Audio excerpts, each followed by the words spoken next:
प्यारे बच्चों नमस्कार। मैं विपिन गुप्ता विज्ञान वाला के YouTube चैनल पर आपका हार्दिक स्वागत करते हैं। बच्चों आज के इस वीडियो में हम पढ़ेंगे अम्ल, क्षारक और लवण का भाग 2 जो कि क्लास 10 साइंस एनसीईआरटी का चैप्टर है, जिसका मैंने पार्ट 1 बहुत शानदार तरीके से डिस्कस किया है। अगर आपने अभी तक नहीं देखा है तो प्लीज़ देख लीजिए, और करने के बाद आप अपनी किसी भी बुक का अनसॉल्व्ड चाहे आप कोई भी एक्सरसाइज करें अपनी बुक की इस चैप्टर से संबंधित, वो सब इस वीडियो को देखने के बाद आप हल कर पाएंगे बच्चों, है ना। तो ये आश्वासन मैं आपको दे रहा हूँ, है ना बच्चों। चलिए बच्चों आज के इस वीडियो में हम बात करेंगे अम्ल व क्षारों के जो रासायनिक गुण होते हैं उनकी, है ना बच्चों। तो अम्ल और क्षार के रासायनिक गुण क्या होते हैं, मतलब उनकी जो अभिक्रियाएं होती हैं विभिन्न पदार्थों के साथ किस प्रकार की होती हैं ना, यही सब रासायनिक गुण होते हैं बच्चों। यानी कि धातु के साथ किस प्रकार से होंगी, धातु कार्बोनेट के साथ किस प्रकार से होंगी, है ना। इन सभी के साथ इनकी अभिक्रियाएं जो होती हैं उन्हें ही हम बच्चों इस वीडियो में देखेंगे। बच्चों जैसे धातु की अभिक्रिया जब अम्ल के साथ होती है तब क्या होता है, और जब धातु की अभिक्रिया क्षारक के साथ होती है तब क्या होता है ना, क्या परिवर्तन होते हैं और किस प्रकार से होती है यह समझेंगे बच्चों, है ना। बच्चों जब धातु की अभिक्रिया अम्ल के साथ होती है ना, जब अम्ल और धातु अभिक्रिया करते हैं बच्चों तो लवण का निर्माण होता है और हाइड्रोजन गैस का निर्माण होता है। बच्चों किसका निर्माण होता है, हाइड्रोजन गैस का निर्माण होता है। इसे बच्चों हम एक उदाहरण से समझते हैं, जैसे HCl यानी कि हाइड्रोक्लोरिक अम्ल जो है, जब वह जिंक के साथ, जो कि जिंक क्या है, एक धातु है, जिंक के साथ अभिक्रिया करता है तो बच्चों जिंक क्लोराइड एक लवण का निर्माण होता है, जिंक क्लोराइड नामक एक लवण का निर्माण होता है, और साथ ही साथ हाइड्रोजन गैस का भी निर्माण होता है ना बच्चों। और बच्चों बात करें क्षारक के साथ, जब धातु की अभिक्रिया क्षारक के साथ होती है तो बच्चों क्षारक के साथ क्या होता है, जब क्षार और धातु की अभिक्रिया होती है तो बच्चों लवण और हाइड्रोजन गैस का निर्माण होता है। सेम चीज जो अम्ल के साथ अभिक्रिया करने पर होता है वही चीज, वही जो उत्पाद है वह क्षारक के साथ भी अभिक्रिया करने पर बनते हैं धातु के, है ना। तो बच्चों जैसे 2NaOH यानी कि सोडियम हाइड्रोक्साइड की जब अभिक्रिया जिंक के साथ होती है, जिंक धातु के साथ होती है तो बच्चों क्या बनता है, सोडियम जिंकेट का निर्माण होता है। किसका बच्चों, सोडियम जिंकेट का निर्माण होता है, यानी कि Na2ZnO2, है ना। और साथ ही साथ हाइड्रोजन गैस का निर्माण होता है। तो बच्चों उम्मीद करता हूँ कि आपकी समझ में आया होगा। यानी बच्चों जब किसी भी धातु की अभिक्रिया अम्ल के साथ हो चाहे क्षारक के साथ हो, अम्ल के साथ हो चाहे क्षारक के साथ हो, दोनों ही कंडीशंस में बच्चों लवण और हाइड्रोजन गैस का निर्माण होता है ना। बच्चों पॉप टेस्ट की बात करते हैं, है ना। अब बात करते हैं पॉप टेस्ट की। पॉप टेस्ट क्या होता है ना बच्चों। पॉप टेस्ट जो होता है बेसिकली हाइड्रोजन गैस की उपस्थिति को जांचने के लिए होता है कि गैस, वह जो गैस है वह हाइड्रोजन गैस है या और कोई गैस है ना बच्चों। जैसे हाइड्रोजन गैस से निहित परख नली के पास जब एक जलती हुई मोमबत्ती लाई जाती है तो पॉप की ध्वनि जो है वह उत्पन्न होती है। इस टेस्ट को हाइड्रोजन की उपस्थिति दर्शाने के लिए प्रयोग करते हैं। यानी कि बच्चों जैसे मान लीजिए कोई टेस्ट ट्यूब है, जिससे टेस्ट ट्यूब यानी कि परख नली है, जिससे क्या है हाइड्रोजन गैस निकल रही है ना। अब हाइड्रोजन गैस निकल रही है जांचने के लिए कि वह गैस हाइड्रोजन ही है या और कोई है, इसके लिए हम पॉप टेस्ट करते हैं। तो बच्चों पॉप टेस्ट में क्या होता है, जब ये जो परख नली होती है जिससे हाइड्रोजन गैस निकल रही होती है, इसके पास जब हम एक जलती हुई मोमबत्ती ले जाते हैं, और जैसे ही इसके पास एक हम जलती हुई मोमबत्ती ले जाते हैं तो वहाँ पर क्या होता है बच्चों, पॉप की साउंड आती है, पॉप ध्वनि उत्पन्न होती है। पॉप साउंड आएगी तो हम समझ जाएंगे कि यह जो गैस है वह क्या है, हाइड्रोजन गैस है ना। हाइड्रोजन गैस है, जो गैस होती है वह पॉप की ध्वनि के साथ जलती है ना। उम्मीद करता हूँ बच्चों समझ में आ गया होगा कि पॉप टेस्ट क्या होता है, बेसिकली किसके लिए किया जाता है, हाइड्रोजन गैस की उपस्थिति को जानने के लिए, है ना बच्चों। अब बच्चों बात करते हैं हम धातु कार्बोनेट और धातु बाइकार्बोनेट की अभिक्रिया जब अम्ल के साथ होती है तब क्या होता है, और जब क्षार के साथ होगी तब क्या होता है बच्चों, है ना। तो बच्चों देखते हैं कि जब धातु कार्बोनेट या धातु बाइकार्बोनेट की अभिक्रिया अम्ल के साथ होती है तो बच्चों अम्ल और धातु कार्बोनेट की जब अभिक्रिया होती है तो लवण, है ना, लवण, कार्बन डाइऑक्साइड गैस और जल का निर्माण होता है। बच्चों किसका निर्माण होता है, लवण का, कार्बन डाइऑक्साइड गैस का और जल का निर्माण होता है ना बच्चों। जब HCl यानी कि हाइड्रोक्लोरिक अम्ल की अभिक्रिया सोडियम कार्बोनेट के साथ होती है ना, तब क्या बनता है बच्चों, लवण बनेगा। लवण क्या बनेगा, सोडियम क्लोराइड बनेगा और कार्बन डाइऑक्साइड गैस बनेगी और वाटर बनेगा, यानी कि जल का निर्माण होगा, है ना। तो जब अम्ल की अभिक्रिया किसी धातु कार्बोनेट से हो तो इस कंडीशन में यहाँ हमेशा के लिए डिफाइंड है, निश्चित है कि वहाँ पर लवण का निर्माण होगा, कार्बन डाइऑक्साइड गैस का निर्माण होगा और जल का निर्माण होगा। उम्मीद करता हूँ बच्चों आपकी समझ में आ रहा हो, है ना बच्चों। उसी प्रकार से जब हम अम्ल, है ना, अम्ल और धातु बाइकार्बोनेट की अभिक्रिया करते हैं तो उस कंडीशन में भी लवण का निर्माण होगा और कार्बन डाइऑक्साइड गैस का निर्माण होगा और जल का निर्माण होता है बच्चों, है ना। तो जैसे HCl, जब हाइड्रोक्लोरिक अम्ल की अभिक्रिया हम सोडियम बाइकार्बोनेट, है ना, सोडियम बाइकार्बोनेट से करते हैं तब वहाँ पर NaCl का निर्माण होगा, यानी कि सोडियम क्लोराइड, जो कि साधारण नमक हम जिसे कहते हैं, उसका निर्माण होता है और कार्बन डाइऑक्साइड गैस का निर्माण होगा और उसी प्रकार से जल का निर्माण होगा, है ना। तो इस जो अभिक्रिया है ना, जो यह सिद्धांत था उसको मैंने यहाँ पर आपको एक उदाहरण के साथ समझा दिया है। उम्मीद करता हूँ बच्चों आपकी समझ में बहुत अच्छे से आया होगा। अब बच्चों बात करते हैं हम, जब किसी धातु कार्बोनेट की या धातु के बाइकार्बोनेट की अभिक्रिया क्षार के साथ होगी तब क्या होगा। तो बच्चों क्षार के साथ कोई अभिक्रिया नहीं होती है। बच्चों ध्यान रखिएगा, किसी भी धातु कार्बोनेट की या धातु के बाइकार्बोनेट की अभिक्रिया क्षार के साथ नहीं होती है। चलिए बच्चों आगे बढ़ते हैं।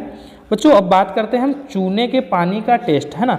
चूने के पानी का एक टेस्ट किया जाता है जो कि बेसिकली कार्बन डाइऑक्साइड गैस के लिए किया जाता है ना, गैस की उपस्थिति को जांचने के लिए, है ना, CO2 गैस की उपस्थिति को जांचने के लिए बच्चों ये टेस्ट किया जाता है। जैसे बच्चों, जैसे उत्पादित कार्बन डाइऑक्साइड को चूने के पानी से प्रवाहित करने पर पानी दूधिया हो जाता है। बच्चों कैसा हो जाता है? दूधिया हो जाता है ना। जैसे मान लीजिए जब हम कार्बन डाइऑक्साइड गैस को चूने के पानी से गुजारते हैं तो जो चूने के पानी का रंग होता है वह, तो बच्चों क्या होता है, जो चूने का पानी होता है वह सफ़ेद हो जाता है, ना कि दूधिया हो जाता है। बच्चों कैल्शियम हाइड्रोक्साइड, कैल्शियम हाइड्रोक्साइड यानी कि चूने का पानी, जब इसकी अभिक्रिया हम कार्बन डाइऑक्साइड गैस, यानी कि इससे हम जब कार्बन डाइऑक्साइड गैस को गुजारते हैं तो जो है वह कैल्शियम कार्बोनेट, है ना, कैल्शियम कार्बोनेट का सफ़ेद अवक्षेप का निर्माण होता है। यहाँ पर क्या किसका निर्माण होता है? कैल्शियम कार्बोनेट के सफ़ेद अवक्षेप का निर्माण होता है और वाटर का निर्माण होता है ना। तो ये जो सफ़ेद अवक्षेप है, इसी की वजह से चूने के पानी का जो रंग होता है वह कैसा हो जाता है बच्चों? वह दूधिया हो जाता है, यानी कि सफ़ेद हो जाता है ना। अब यहाँ पर एक चीज़ समझ लीजिए कि अवक्षेप क्या होता है। अवक्षेप हमने चैप्टर फर्स्ट में बहुत अच्छे से बताया है कि अवक्षेप जो होते हैं वह इनसॉल्युबल सबस्टांसेस होते हैं, होता है वह जल में अविलेय होता है, यानी कि जल में ये घुलनशील नहीं होता है बच्चों, है ना। अब बच्चों बात करते हैं हम, जब इसकी अधिक मात्रा, है ना, जब हम कार्बन डाइऑक्साइड गैस की अधिक मात्रा प्रवाहित करेंगे, है ना, जब हम चूने के पानी से अधिक मात्रा में कार्बन डाइऑक्साइड गैस को गुजारेंगे या प्रवाहित करेंगे, तब बच्चों क्या होता है, जो कैल्शियम कार्बोनेट होता है ना। अब कैल्शियम कार्बोनेट का तो निर्माण हो गया है, लेकिन हम फिर भी जो है कार्बन डाइऑक्साइड गैस जो है वहाँ से प्रवाहित कर रहे हैं उस पानी से, तब बच्चों क्या होगा, करेंगे कार्बन डाइऑक्साइड गैस को, तो बच्चों क्या होता है, कैल्शियम बाइकार्बोनेट का निर्माण हो जाता है। किसका निर्माण होता है? कैल्शियम बाइकार्बोनेट का निर्माण होता है, जो कि जल में घुलनशील है। जो कैल्शियम बाइकार्बोनेट बना वह जो है वह जल में घुलनशील होता है ना। अगर हम एक लिमिट तक, यानी कि बच्चों इस प्रकार से समझिए, जब एक लिमिट तक हम उसमें कार्बन डाइऑक्साइड गैस को प्रवाहित करते हैं, गुजारते हैं, तो उसका रंग जो है पहली बार कैसा हो जाता है? दूधिया हो जाता है। लेकिन अधिक मात्रा में जब हम कार्बन डाइऑक्साइड गैस को प्रवाहित करते हैं तब बच्चों क्या होता है, वह जो कैल्शियम कार्बोनेट बना था जिसकी वजह से उसका रंग दूधिया हुआ था, वह अब कैल्शियम बाइकार्बोनेट के रूप में परिवर्तित हो जाता है, जो कि जल में घुलनशील होता है ना बच्चों। चलिए आगे बढ़ते हैं बच्चों। अम्ल एवं क्षारक की परस्पर अभिक्रिया को पढ़ेंगे, है ना बच्चों। किसको? अम्ल एवं क्षारक की परस्पर अभिक्रिया को अब हम पढ़ेंगे। अभी तक तो हमने पढ़ा अम्ल और क्षारक की अभिक्रिया धातुओं के साथ, धातु के कार्बोनेट के साथ और धातु के बाइकार्बोनेट के साथ। अब हम अम्ल एवं क्षारक की जो अभिक्रिया है उसको परस्पर पढ़ेंगे, आपस में ये किस प्रकार से अभिक्रिया करते हैं, है ना बच्चों। तो बच्चों जो अम्ल होता है जब उसकी अभिक्रिया क्षारक के साथ होती है तब लवण का निर्माण होता है और साथ ही साथ जल का निर्माण होता है। बच्चों याद रखिएगा, अम्ल की जब अभिक्रिया किसी क्षारक के साथ होती है तब लवण और जल का निर्माण होता है। बच्चों यही जो अभिक्रिया होती है, अम्ल और क्षारक की जो अभिक्रिया होती है, इसे ही हम उदासीनीकरण अभिक्रिया भी कहते हैं, यानी कि न्यूट्रलाइजेशन रिएक्शन कहते हैं। बच्चों जब अम्ल द्वारा क्षारक का प्रेषित प्रभाव तथा क्षारक द्वारा अम्ल का प्रभाव समाप्त हो जाता है ना, अम्ल का प्रभाव जो है वह क्या हो जाता है, समाप्त हो जाता है और परिणाम स्वरूप लवण और जल प्राप्त होते हैं, तो उदासीनीकरण अभिक्रिया होती है। इस अभिक्रिया को हम क्या कहते हैं बच्चों, उदासीनीकरण अभिक्रिया कहते हैं। बच्चों हम उदासीनीकरण अभिक्रिया को इस प्रकार से कह सकते हैं कि जब कोई अम्ल क्षारक के प्रभाव को कम कर दे और क्षारक जो होता है वह अम्ल के प्रभाव को कम कर देता है और इसके परिणाम स्वरूप बच्चों लवण और जल का निर्माण होता है। इस अभिक्रिया को क्या कहते हैं हम, उदासीनीकरण अभिक्रिया कहते हैं। मतलब एक दूसरे अम्ल क्षार परस्पर एक दूसरे के प्रभाव को क्या करते हैं, कम करते हैं या समाप्त कर देते हैं बच्चों, है ना। अब इसको उदाहरण से समझते हैं। जैसे जब कोई क्षारक अम्ल के साथ अभिक्रिया करता है, जैसे क्षारक क्या है, सोडियम हाइड्रोक्साइड, है ना। जब सोडियम हाइड्रोक्साइड HCl यानी कि हाइड्रोक्लोरिक अम्ल के साथ अभिक्रिया करता है तब लवण यानी कि NaCl का निर्माण होगा और साथ ही साथ जल का निर्माण होता है बच्चों, है ना। अब बच्चों हम समझते हैं कि प्रबल अम्ल जब दुर्बल क्षारक के साथ अभिक्रिया करता है तब क्या होता है ना बच्चों। जब कोई प्रबल अम्ल दुर्बल क्षारक के साथ अभिक्रिया करेगा तो अम्लीय लवण का निर्माण होगा बच्चों। किसका निर्माण होगा, अम्लीय लवण का, क्योंकि अम्ल था प्रबल और क्षारक था दुर्बल, इसलिए तब जब प्रबल अम्ल और दुर्बल क्षारक आपस में अभिक्रिया करेंगे तब जो लवण का निर्माण होगा वह लवण बच्चों कैसा होगा, अम्लीय होगा। क्यों, क्योंकि प्रबल अम्ल के साथ अभिक्रिया हो रही थी और जल का निर्माण होता है बच्चों, है ना। ऐसे ही जब किसी दुर्बल अम्ल का प्रबल क्षारक के साथ अभिक्रिया होती है ना, जब किसी दुर्बल अम्ल की प्रबल क्षारक के साथ अभिक्रिया होती है तो बच्चों जो लवण का निर्माण होता है वह लवण कैसा होता है, क्षारीय लवण का निर्माण होगा और साथ ही साथ जल का निर्माण होता है ना बच्चों।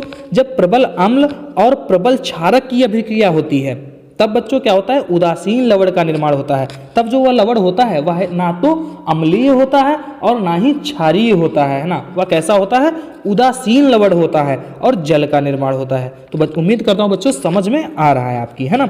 जब दुर्बल अम्ल का जो अभिक्रिया है वह दुर्बल क्षारक के साथ अभिक्रिया होती है, जब दुर्बल अम्ल की अभिक्रिया दुर्बल क्षारक के साथ होती है तो बच्चों उदासीन लवण, है ना, किसका, उदासीन लवण और जल का निर्माण होता है ना। चाहे प्रबल अम्ल प्रबल क्षारक अभिक्रिया करें तब भी उदासीन लवण का निर्माण होगा, चाहे दुर्बल अम्ल या दुर्बल क्षारक अभिक्रिया करें तब भी उदासीन लवण का ही निर्माण होता है बच्चों, है ना।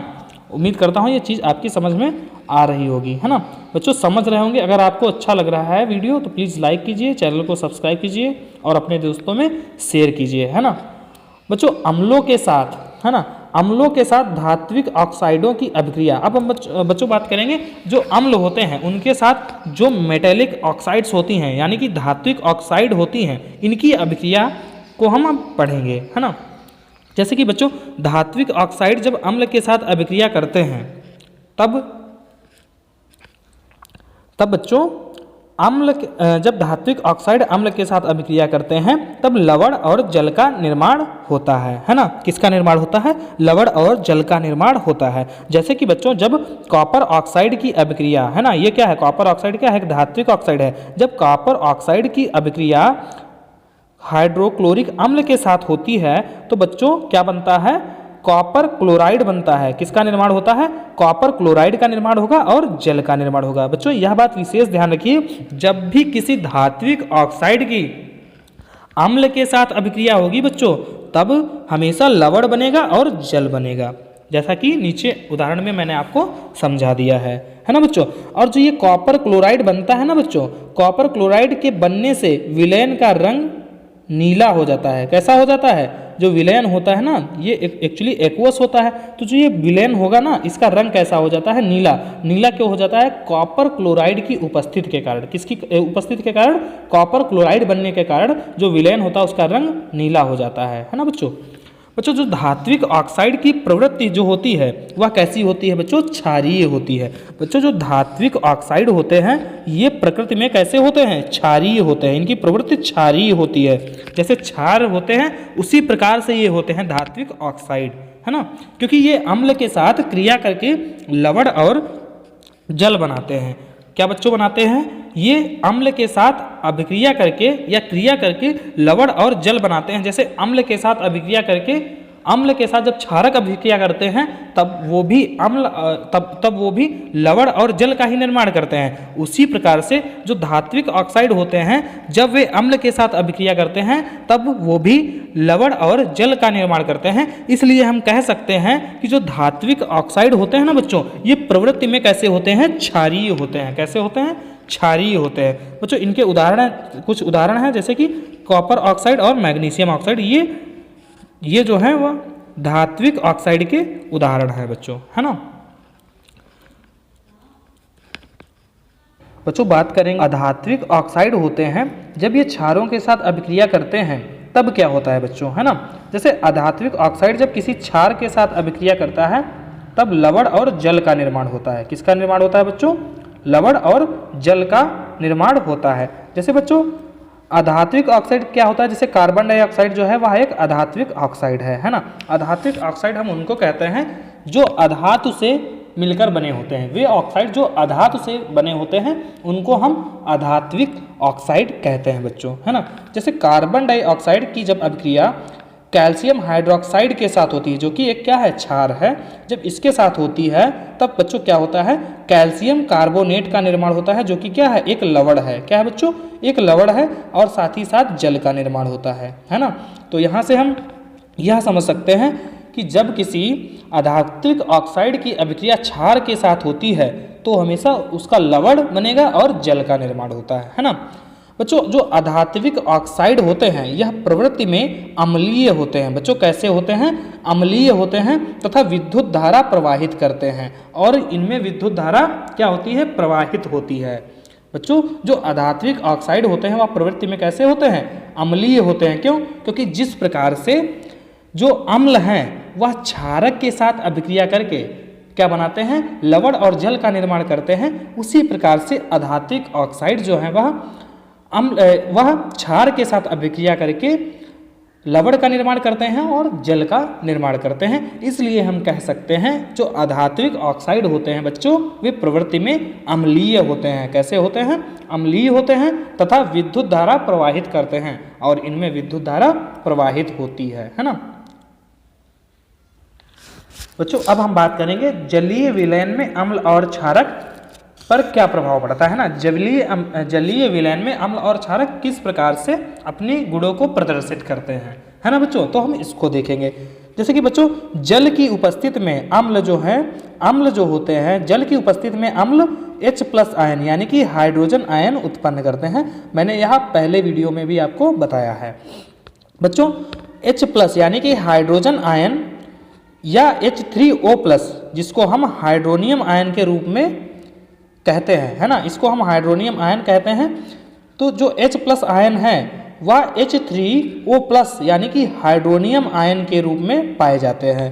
यानी कि मैं फिर से बता रहा हूं कि जो हाइड्रोजन आयन होता है वह हाइड्रोनियम आयन के रूप में पाया जाता है ना।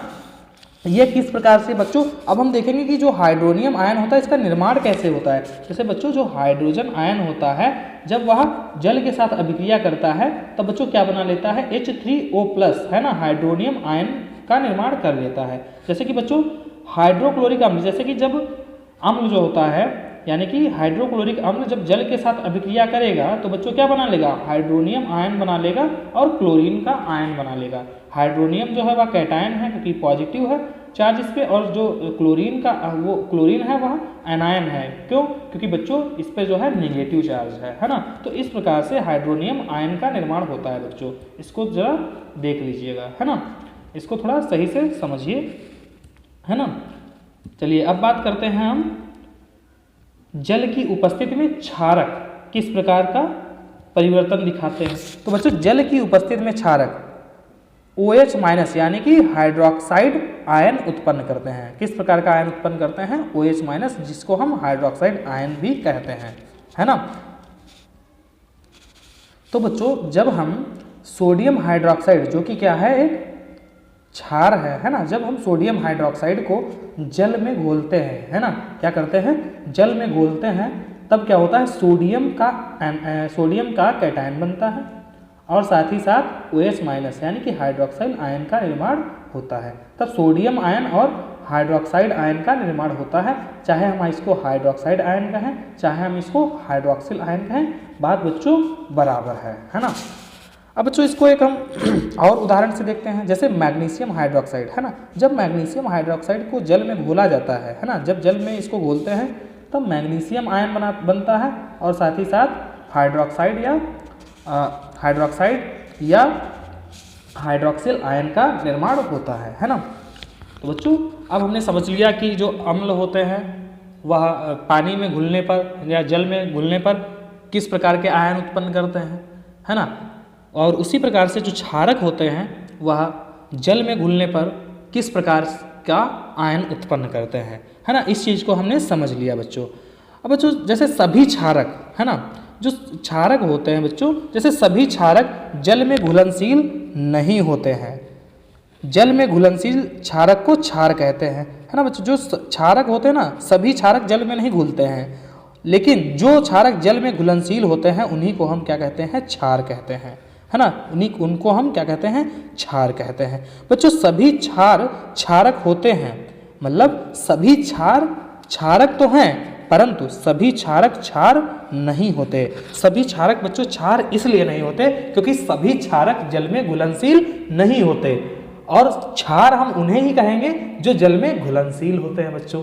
तो उम्मीद करता हूँ आपकी समझ में आ चुका होगा बच्चों। जल के साथ अम्ल है ना, जल के साथ अम्ल या क्षारक को मिलाते समय सावधानी बरतनी चाहिए, है ना। हमें बहुत सावधानी रखनी चाहिए। हमेशा अम्ल या क्षारक को, है ना, हमेशा अम्ल या क्षारक को ही जल में मिलाना चाहिए और लगातार इसे हिलाते रहना चाहिए, क्योंकि यह प्रक्रिया अत्यंत ऊष्माक्षेपी है। ऊष्माक्षेपी मतलब इस प्रक्रिया के दौरान बहुत अधिक मात्रा में हीट जनरेट होगी, यानी ऊष्मा का उत्पादन होगा, है ना। इसी जिस अभिक्रिया में ऊष्मा का उत्पादन होता है उसे हम ऊष्माक्षेपी अभिक्रिया कहते हैं। तो बच्चों हमें हमेशा अभिक्रिया करते दौरान यह ध्यान रखना चाहिए, हमें हमेशा जल में अम्ल को मिलाना चाहिए, है ना। जो ये सेकेंड डायग्राम है ये आपका सही है ना, ये अच्छा तरीका है।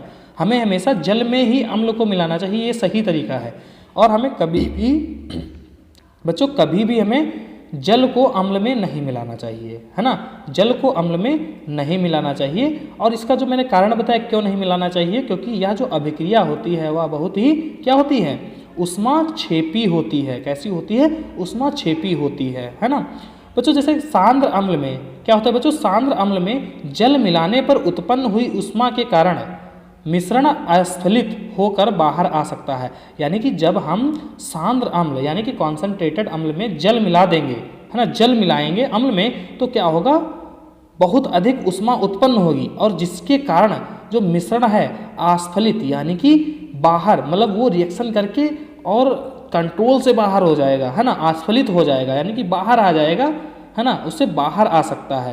तथा आप क्या है, आप जल सकते हैं। जैसे कि यह आप जल इसलिए सकते हैं क्योंकि यह जो प्रक्रिया होती है वह अत्यधिक ऊष्माक्षेपी होती है ना। साथ ही अत्यधिक स्थानीय ताप के कारण कांच का पात्र जो है वह टूट भी सकता है ना, क्योंकि उस स्थान का जिस पात्र में अम्ल रखा हुआ है उसमें जो हम जल मिला देंगे तो वो पात्र जो है बहुत अधिक गर्म हो जाएगा, जिसके कारण जो है कांच वह जो है वह टूट भी सकता है। इसलिए हमें कभी भी जल में, है ना, इसलिए हमें कभी भी अम्ल में जल नहीं मिलाना चाहिए, सांद्र अम्ल में जल नहीं मिलाना चाहिए। हमेशा अभिक्रिया करते वक्त यह ध्यान रखना चाहिए कि हम जल में अम्ल को मिलाएं, है ना, कभी भी अम्ल में जल ना मिलाएं बच्चों, है ना। जल को अम्ल में डालने से क्या होता है बच्चों, जल को अम्ल में डालने से क्या होगा बच्चों, दो प्रभाव होंगे। जब हम जल में अम्ल को डालते हैं तब क्या होता है, मिश्रण अस्खलित होकर बाहर आ सकता है ना। जल को जब हम अम्ल में डालेंगे बच्चों, जब हम जल को अम्ल में डालेंगे तो बच्चों क्या होगा, मिश्रण जो है अस्खलित होकर बाहर आ सकता है और स्थानीय ताप के कारण बच्चों जो कांच होता है वह क्या हो, वह टूट भी सकता है ना। तो उम्मीद करते हैं बच्चों आपकी समझ में आ रहा होगा। बच्चों अब हम देखते हैं कि अम्ल की अभिक्रियाएं, है ना, अम्ल की अभिक्रियाएं किसके साथ किस प्रकार से होती है। तो बच्चों अम्ल कि जब अभिक्रिया धातु से होती है तो बच्चों लवण का निर्माण होता है और हाइड्रोजन गैस उत्पन्न होती है ना। धातु के साथ अभिक्रिया कैसे अम्ल की किस प्रकार से होती है? धातु की अभिक्रिया जब अम्ल के साथ होती है तो लवण का निर्माण होता है और हाइड्रोजन गैस का निर्माण होता है। बच्चों जो धात्विक ऑक्साइड होते हैं, जब धात्विक ऑक्साइड की अभिक्रिया अम्ल के साथ होती है बच्चों तब क्या होता है? जब धात्विक ऑक्साइड की अभिक्रिया अम्ल के साथ होती है तब भी जो है लवण और जल का निर्माण होता है। किसका निर्माण होता है बच्चों? तब लवण और जल का निर्माण होता है। कब? जब धात्विक ऑक्साइड की अभिक्रिया अम्ल के साथ होगी तो उससे लवण का निर्माण होगा और साथ ही साथ जल का निर्माण होता है ना बच्चों। अब बच्चों बात करते हैं धातु कार्बोनेट के साथ, है ना। जब अम्ल की अभिक्रिया धातु कार्बोनेट के साथ होती है उस कंडीशन में लवण का निर्माण होता है, कार्बन डाइऑक्साइड का निर्माण होता है और जल का निर्माण होता है। ये चीज़ मैं आपको ऊपर इससे पहले बता चुका हूँ, है ना बच्चों। जब अम्ल की अभिक्रिया क्षारक के साथ होती है बच्चों, क्षारक के साथ होती है, यही अभिक्रिया उदासीनीकरण कहलाती है। तो इसको हम क्या कहते हैं? इसमें क्या बनता है? लवण का निर्माण होता है और किसका निर्माण होता है? जल का निर्माण होता है ना बच्चों। बच्चों जब अम्ल की अभिक्रिया, है ना, जब अम्ल की अभिक्रिया बच्चों धातु के कार्बोनेट के साथ होती है ना, धातु कार्बोनेट के साथ होती है उस कंडीशन में भी बच्चों लवण का निर्माण होगा, कार्बन डाइऑक्साइड गैस का निर्माण होता है और जल का निर्माण होता है। तो यह था बच्चों अम्ल की अभिक्रियाएं, है ना। विभिन्न पदार्थों के साथ अम्ल की अभिक्रियाएं किस प्रकार से होती हैं, है ना। अब बच्चों हम बात करेंगे कि जो क्षारक हैं, क्षारक की अभिक्रियाएं विभिन्न पदार्थों के साथ किस प्रकार से होती हैं। बच्चों जब धातु के साथ क्षारक की अभिक्रिया होती है तो इस कंडीशन में लवण का निर्माण होता है और हाइड्रोजन गैस का निर्माण होता है। यह चीज़ मैं आपको पहले बता चुका हूँ, है ना बच्चों। जब क्षारक की अभिक्रिया अधात्विक ऑक्साइड के साथ होती है ना, जैसे कार्बन डाइऑक्साइड के साथ हो, तब क्या होता है बच्चों? उसके साथ लवण का निर्माण होगा और जल का निर्माण होगा। इसीलिए हमने कहा था कि जो अधात्विक ऑक्साइड होते हैं वह प्रवृत्ति में कैसे होते हैं? अम्लीय होते हैं, है ना, अम्लीय होते हैं। ये मैंने आपको पहले बताया है अभी, है ना। अब बच्चों हम बात करते हैं कि जब क्षारक की अभिक्रिया धातु के बाइकार्बोनेट के साथ होती है ना, जब धातु के बाइकार्बोनेट के साथ होती है तब कोई भी अभिक्रिया नहीं होती है। मतलब क्षारक की अभिक्रिया धातु के बाइकार्बोनेट के साथ नहीं होती है ना। क्षारक की अभिक्रिया जब अम्ल के साथ होती है तब उस कंडीशन में लवण और जल का निर्माण होता है, जो कि उदासीनीकरण होता है ना। इसको हम उदासीनीकरण कहते हैं, है ना।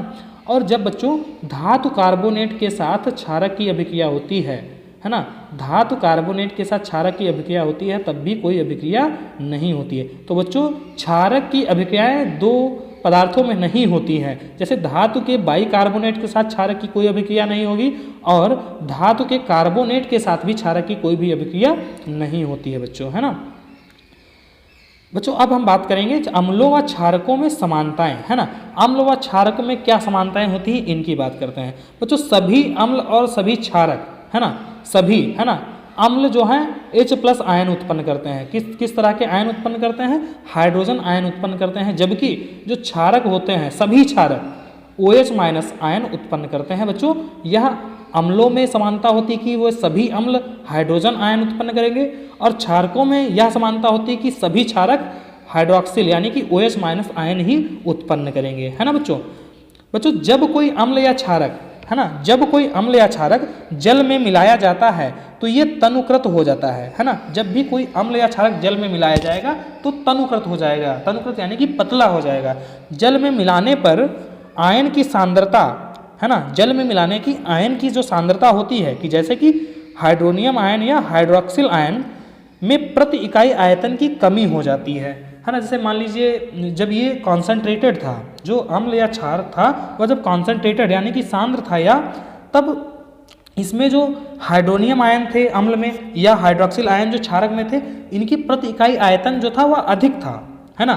लेकिन जब इसमें जल मिला दिया, जब हमने इसमें जल मिला दिया तो H3O+ यानी कि हाइड्रोनियम आयन और OH- आयन यानी कि हाइड्रोक्सिल आयन, इनकी जो प्रति इकाई आयतन था वह क्या है, उसमें अब क्या हो गई, कमी हो गई, जिससे ये क्या हो गए, तनुकृत हो गए बच्चों। क्या हो गए, तनुकृत हो गए। यानी कि क्षारक या अम्ल में जल मिलाने पर वे क्या हो जाते हैं, तनुकृत हो जाते हैं बच्चों। क्या हो जाते हैं, तनुकृत हो जाते हैं, है ना बच्चों। अब बात करते हैं क्षार तथा अम्ल की प्रबलता की, है ना, किसकी, क्षार और अम्ल की प्रबलता की। बच्चों क्षार जो होते हैं, है ना, जैसे क्षार किसी क्षार या अम्ल की प्रबलता उसके द्वारा उत्पन्न, है ना, किसी भी क्षार या अम्ल की जब हम प्रबलता की जांच करते हैं तो उसके द्वारा उत्पन्न जो हाइड्रोजन आयन होता है या हाइड्रोक्सिल आयन जो उत्पन्न किए जाते हैं, यानी कि अम्ल हाइड्रोजन आयन उत्पन्न करेंगे और जो क्षारक होते हैं या क्षार वो हाइड्रोक्सिल आयन उत्पन्न करेंगे। सॉरी, क्षारक नहीं, क्षार क्या उत्पन्न करेंगे? हाइड्रोक्सिल आयन उत्पन्न करेंगे, है ना। इनकी संख्या पर निर्भर करती है ना, इनकी संख्या पर निर्भर करती है कि क्षार तथा अम्ल की प्रबलता किस प्रकार की होगी, है ना। तो क्षार और अम्ल की प्रबलता किस पर निर्भर करती है? अम्ल द्वारा उत्पादित हाइड्रोजन आयनों की संख्या पर और क्षारक द्वारा उत्पादित हाइड्रोक्सिल आयनों की संख्या पर, है ना। बच्चों, किसी अम्ल या क्षारक की प्रबलता हम सार्वभौमिक सूचक द्वारा ज्ञात कर सकते हैं। सार्वभौमिक सूचक यानी कि यूनिवर्सल इंडिकेटर से ज्ञात कर सकते हैं।